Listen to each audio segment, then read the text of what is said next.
On the hottest day of the year, Marta's air conditioner broke. Marta decided it was an emergency, so she went to the store to buy a new air conditioner. Marta didn't have enough cash, so she used her credit card. The air conditioner cost $300. That evening, her family was cool and happy.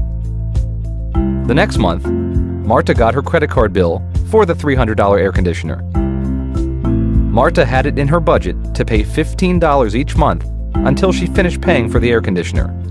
$15 was her minimum payment. Then, every month, Marta sent the minimum payment. But Marta's balance didn't go down $15 each month. The credit card company added interest to her balance every month. The annual interest rate on Marta's credit card was 23%, so the credit card company added interest to Marta's balance every month. It took Marta more than 2 years to pay for the air conditioner because she paid only the minimum payment. At the end of 2 years, Marta had paid $382, $300 for the air conditioner, and $82 in interest.